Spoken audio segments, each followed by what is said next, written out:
my favor, which I bestowed upon you and that I preferred you over the Alaman nations. 153 Reminding the children of Israel that they were preferred above the other nations. Allah subhanahu wa ta'ala says, O children of Israel, remember my favor which I bestowed upon you and that I preferred you over the Alaman nations. Allah subhanahu wa ta'ala reminds the children of Israel of the favors that He granted their fathers and grandfathers, how He showed preference to them by sending them messengers from among them and revealing books to them, more so than any of the other previous nations. Similarly, Allah subhanahu wa ta'ala said, and we chose them, the children of Israel, over the Alaman nations, with knowledge. 44:32. And, remember, when Moses, said to his people, O my people, remember the favor of Allah subhanahu wa ta'ala to you, when He made prophets among you, made you kings, honored you above the Alaman nations. 5:20.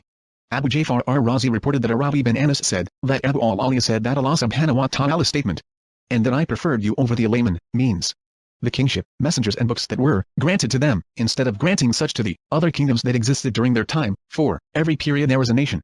154 It was also reported that Mujahid, ar-Rabi bin Anas, Qatada and Ismail bin Abi Khalid said, similarly, the Ummah of Muhammad is better than the children of Israel. This is the only way the ayah can be understood, because this Ummah is better than theirs, as Allah subhanahu wa ta'ala said, you are the best of people ever raised up for mankind. You enjoin good and forbid evil, and you believe in Allah subhanahu wa ta'ala. And had the people of the book, Jews and Christians, believed, it would have been better for them. 110. Also, the Musnad and Sunan collections of hadiths recorded that Muawiyah bin Hayda al-Kashari said that the Messenger of Allah subhanahu wa ta'ala said, you, Muslims, are the 70th nation, but you are the best and most honored of them according to Allah subhanahu wa ta'ala. There are many hadiths on this subject, and they will be mentioned when we discuss Allah subhanahu wa ta'ala's statement. You are the best of peoples ever raised up for mankind. 110. 248 And fear a day of judgment, when a person shall not avail another, nor will intercession be accepted from him, nor will compensation be taken from him, nor will they be helped. 155 After Allah subhanahu wa ta'ala reminded the children of Israel of the favors that He has granted them, He warned them about the duration of the torment which He will punish them with on the day of resurrection.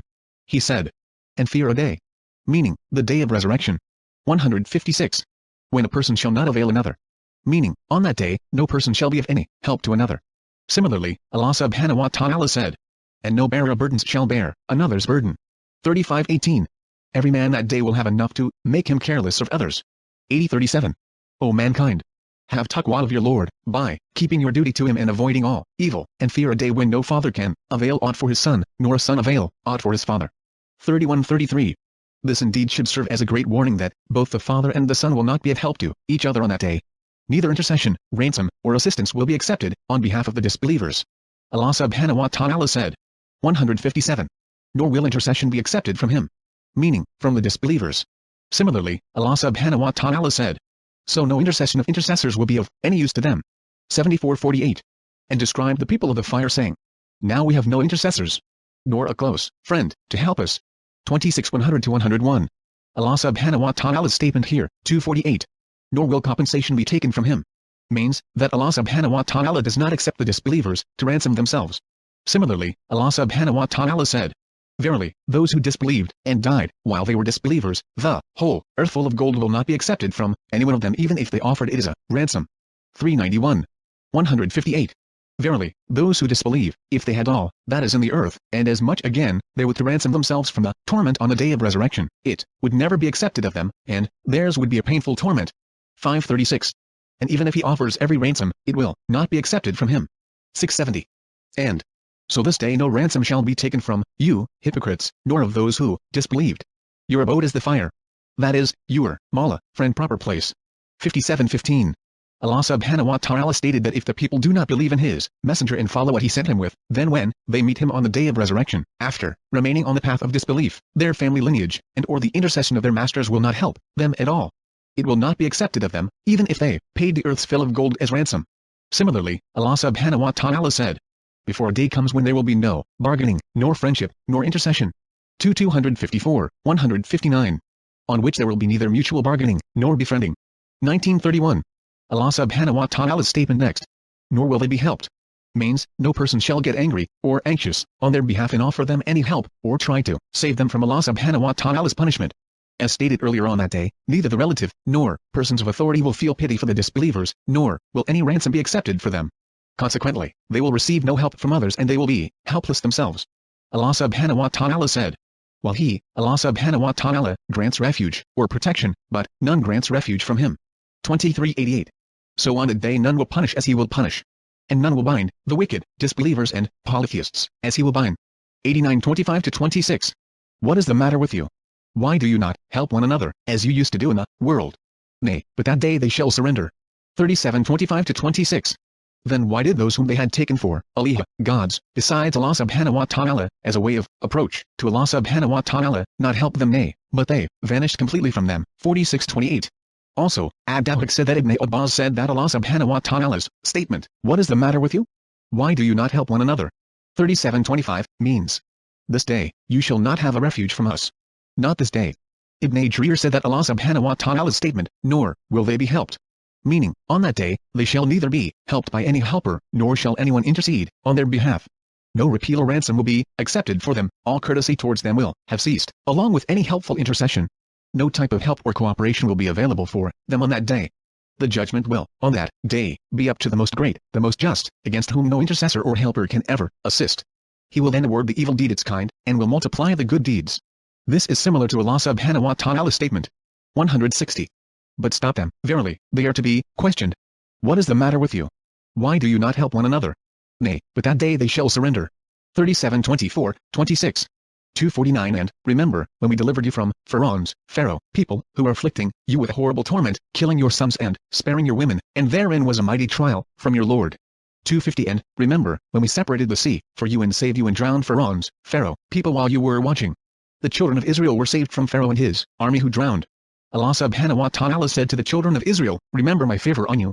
And, remember, when we delivered you from Pharaoh, people, who were afflicting you with a horrible torment."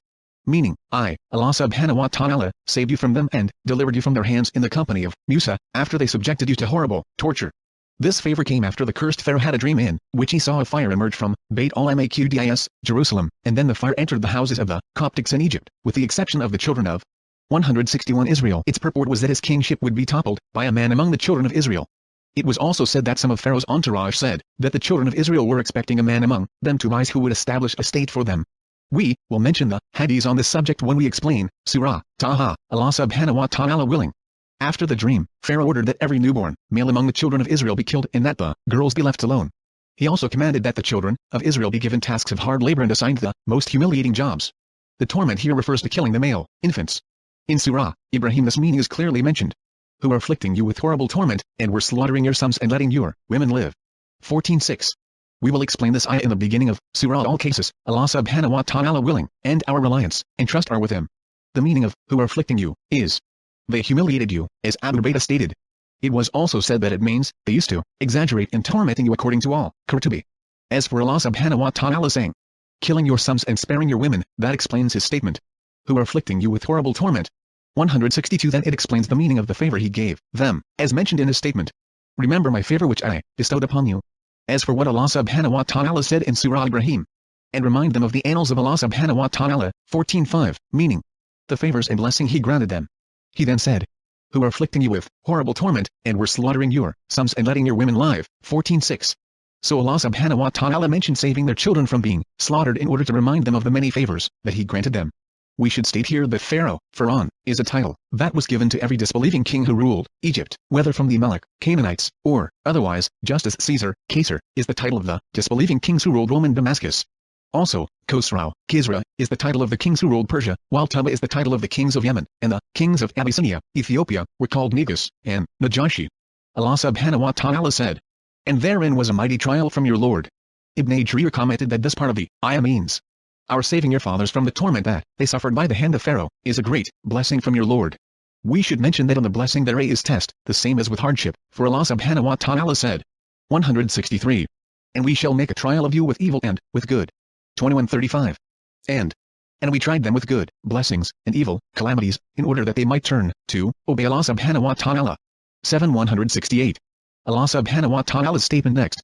And, remember, when we separated the sea for you and saved you and drowned Pharaoh, people, while you were watching. Means, after we saved you from Pharaoh and you escaped with Musa. Pharaoh went out in your pursuit and we parted the sea for you. Allah subhanahu wa ta'ala mentioned this story in detail, as we will come to know, Allah subhanahu wa ta'ala willing. One of the shortest references to this story is Allah subhanahu wa ta'ala's statement, and saved you, meaning, we saved you from them, drowning them while you watched, bringing relief to your hearts and humiliation to your enemy. Fasting the day of Ashura. It was reported that the day the children of Israel were saved from Pharaoh was called the day of Ashura. Imam Ahmad reported that Ibn Abbas said that the messenger of Allah subhanahu wa ta'ala came to al-Madinah and found that the Jews were fasting the day of Ashura. He asked them, "What is this day that you fast?" 164 They said, "This is a good day during which Allah subhanahu wa ta'ala saved the children of Israel from their enemy, and Musa used to fast this day." The messenger of Allah subhanahu wa ta'ala said, 165. "I have more right to Musa than you have." So the messenger of Allah subhanahu wa ta'ala fasted that day and ordered that it be fasted. This hadith was collected by al-Bukhari, Muslim, and Nasai and Ibn Majah. 251 And, remember, when we appointed for Musa, Moses, 40 nights, and, in his absence, you took the calf for worship, and you were Zaliman, polytheists and wrongdoers. 252 Then after that we forgave you so that you might be grateful. 253 And, remember, when we gave Musa the scripture, the Torah, and the criterion of right and wrong, so that you may be guided aright. The children of Israel worshipped the calf. Allah subhanahu wa ta'ala then said, and, remember, when we appointed for Musa, Moses, 40 nights, and, in his absence, you took the calf, for worship, and you were Zaliman, polytheists and wrongdoers. Then after that we forgave you so that you might be grateful. Allah subhanahu wa ta'ala said, remember my favor on you when I forgave you for worshipping the calf. This happened after Musa went to the meeting place with his Lord at the end of that period, which was 40 days. These 40 days were mentioned in Surah Al-Araf, when Allah subhanahu wa ta'ala said, and we appointed for Musa 30 nights and added to the period 10 more. 142. It was said that these days were during the month of Dhul-Qa'dah plus the first 10 days in Dhul-Hijjah, after the children of Israel were delivered from Pharaoh, and they safely crossed the sea. Allah subhanahu wa ta'ala's statement. 166. And, remember, when we gave Musa the scripture, means, the Torah, and the criterion, that is that which differentiates between truth and falsehood, guidance and deviation, so that you may be guided aright. After escaping the sea, as another ayah in Surah Al-Araf clearly stated, and indeed we gave Musa after we had destroyed the generations of old the scripture, the Torah, as an enlightenment for mankind, and a guidance and a mercy, that they might remember, or receive admonition. 28:43. 254 And, remember, when Musa said to his people, O my people, verily, you have wronged yourselves by worshipping the calf. So turn in repentance to your Creator and kill yourselves, the innocent kill the wrongdoers among you, that will be better for you with your Creator. Then he accepted your repentance. Truly, he is the one who accepts repentance, the most merciful. The children of Israel kill each other in repentance. Allah subhanahu wa ta'ala tells. 167 And, remember, when Musa said to his people, O my people, verily, you have wronged yourselves by worshipping the calf. So turn in repentance to your Creator and kill yourselves, the innocent kill the wrongdoers among you, that will be better for you with your Creator. Then he accepted your repentance. Truly, he is the one who accepts repentance, the most merciful. This was the repentance required from the children of Israel for worshipping the calf. Commenting on Allah subhanahu wa ta'ala's statement. And, remember, when Musa said to his people, O my people, verily, you have wronged yourselves by worshipping the calf. Al-Hasan, al-Basri said, when their hearts, this is when Musa said to them, O my people, verily, you have wronged yourselves by worshipping the calf. Abu al-Aliya, Sa'id ben Jubair and Arabi ben Anas, commented on, so turn in repentance to your Bari, that it means, to your Creator. Allah subhanahu wa ta'ala's statement, to your Bari, Creator. 168. Alerts the children of Israel to the enormity of their error and means.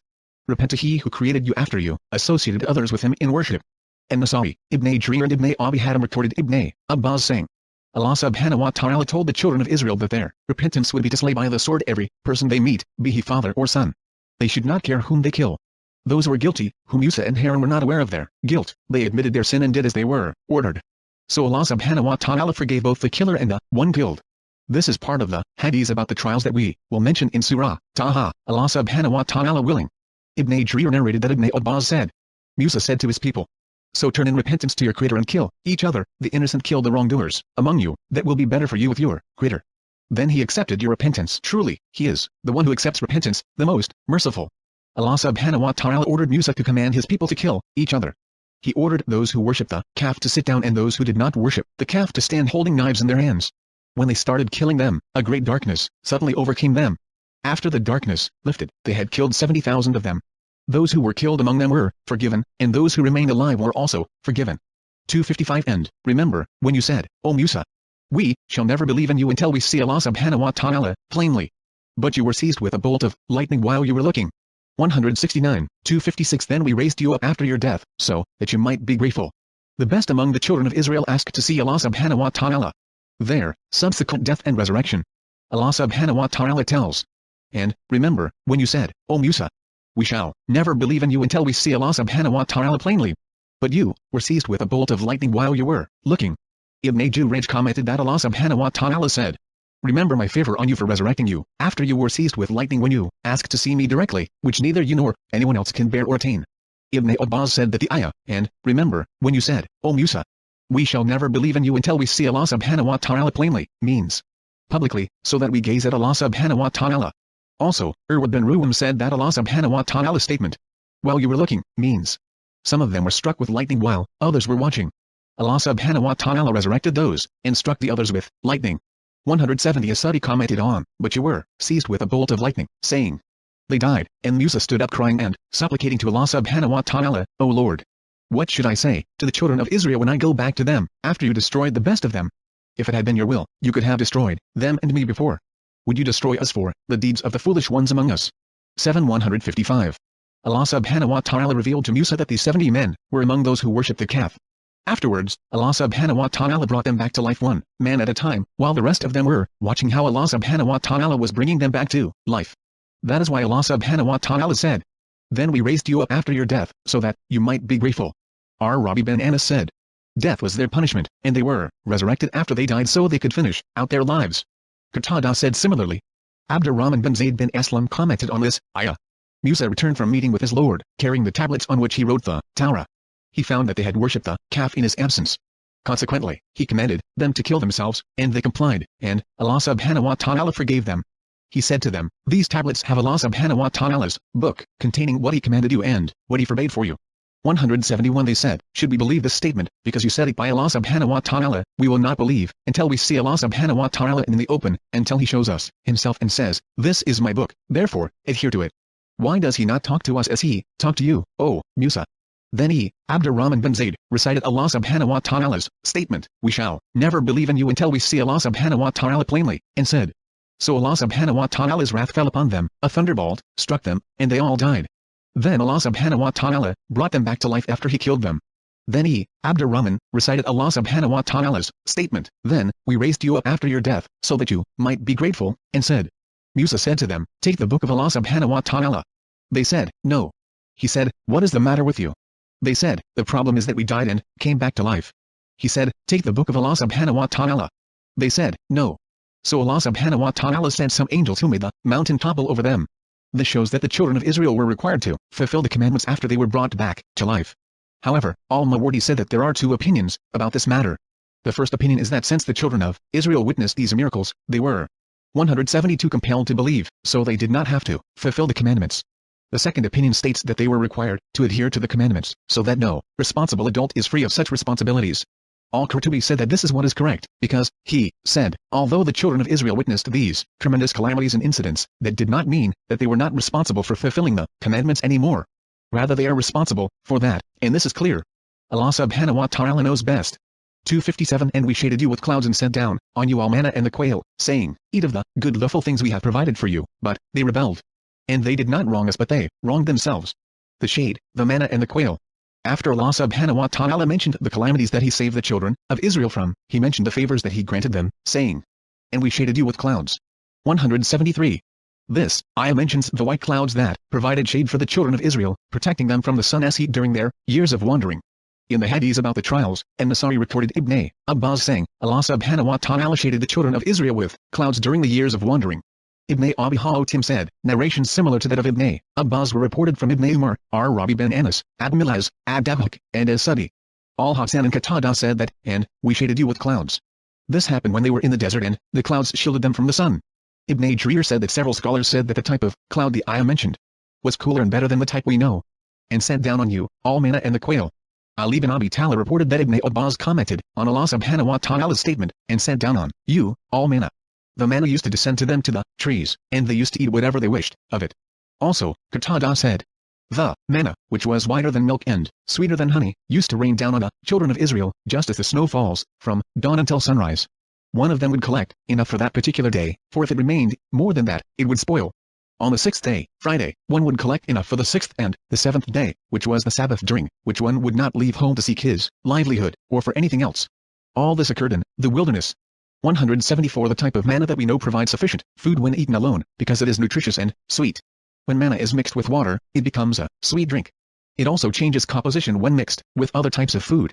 However, this is not the only type. The evidence to this fact is that al-Bukhari narrated that Sa'd bin Zayd said that the Messenger of Allah subhanahu wa ta'ala said, Kamia, truffles, is a type of manna, and its liquid is a remedy for the eyes. This hadith was also collected by Imam Ahmad. The group of hadith compilers, with the exception of Abu Dawud, also collected it, and at Tirmidhi he graded it Hasan Sahih. At-Tirmizi recorded Abu Hurairah saying that the Messenger of Allah subhanahu wa ta'ala said, the ajwah, pressed, dry date, is from paradise, and it cures poison. Al-Kamia, truffles, is a form of manna, and its liquid heals the eye. At-Tirmizi is the only one of them who recorded this hadith. As for the quail, salwa, in question, Ali bin Abi Talib reported that Ibn Abbas said, the salwa is a bird that looks like the quail.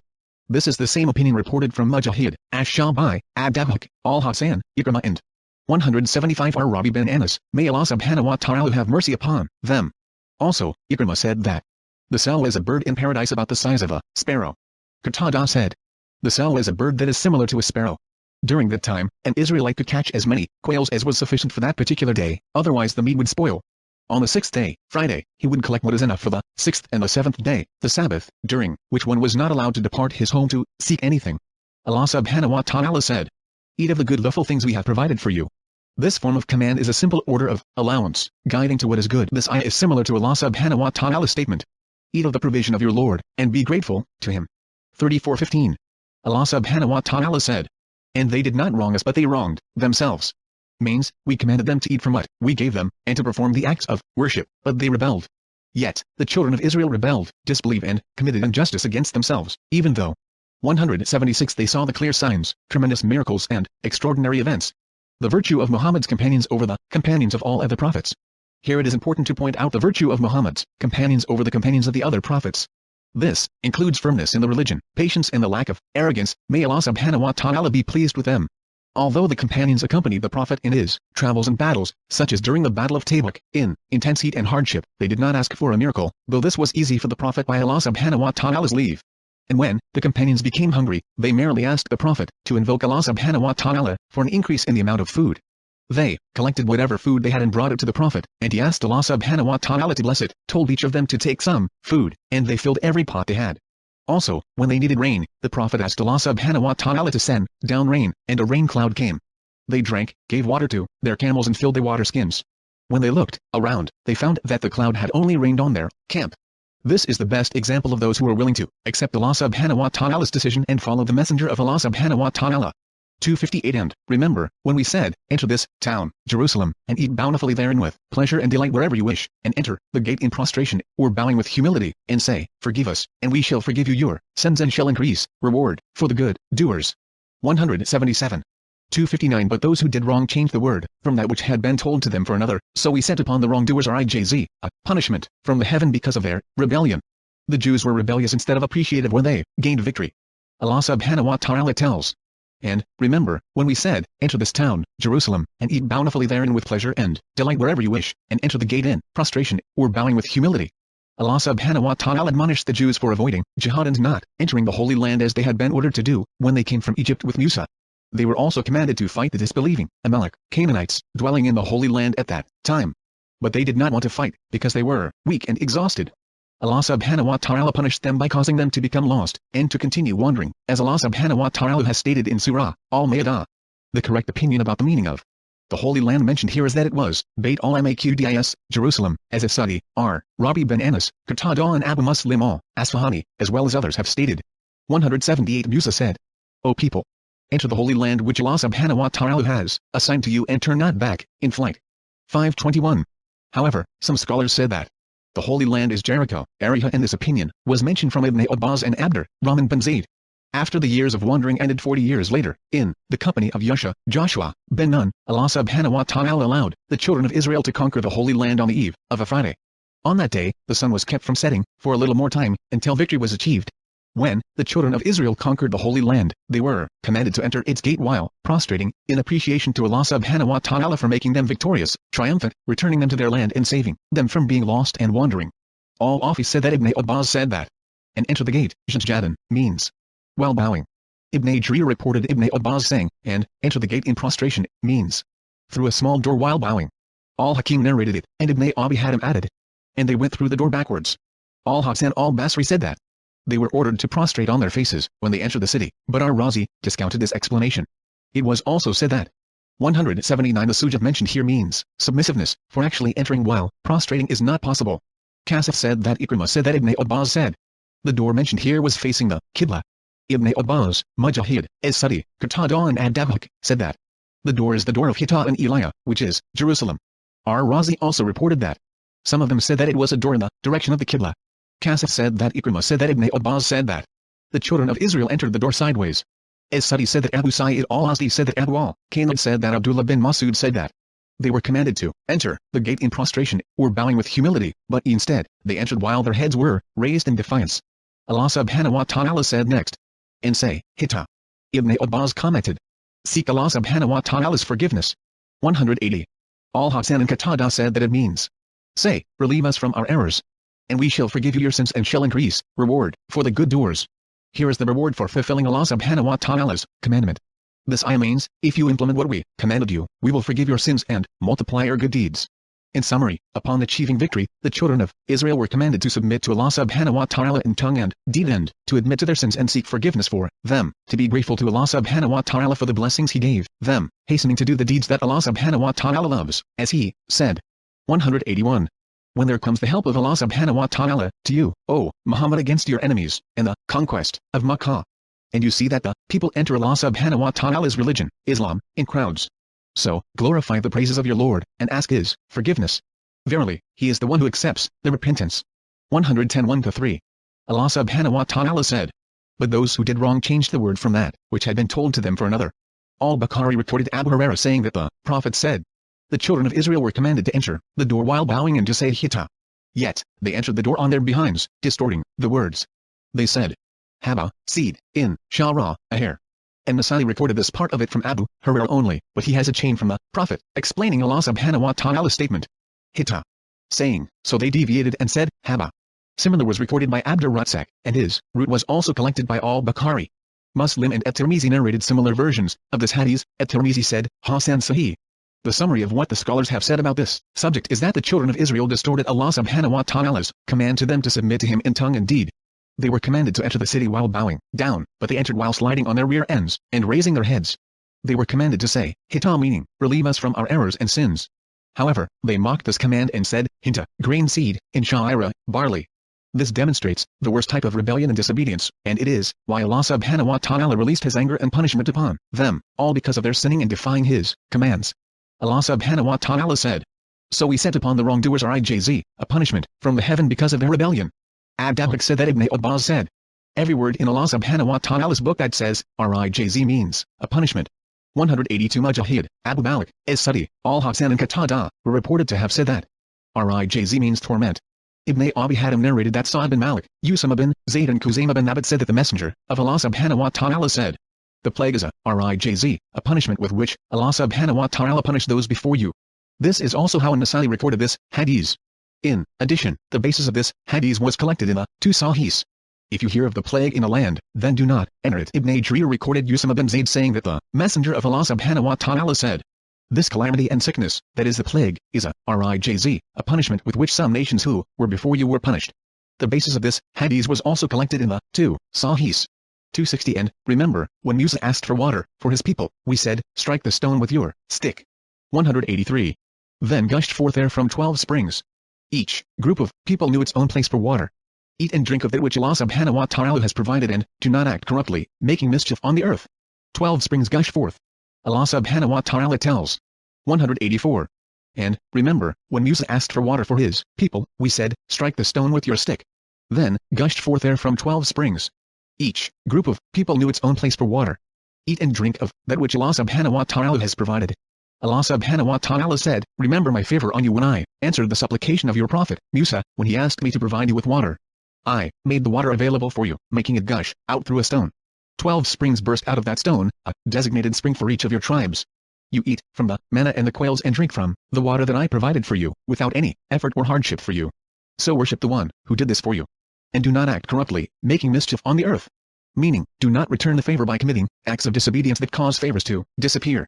Ibn Abbas said that The children of Israel had a square stone that Musa was commanded to strike with his staff, and, as a result, 12 springs burst out of that stone, 3 on each side.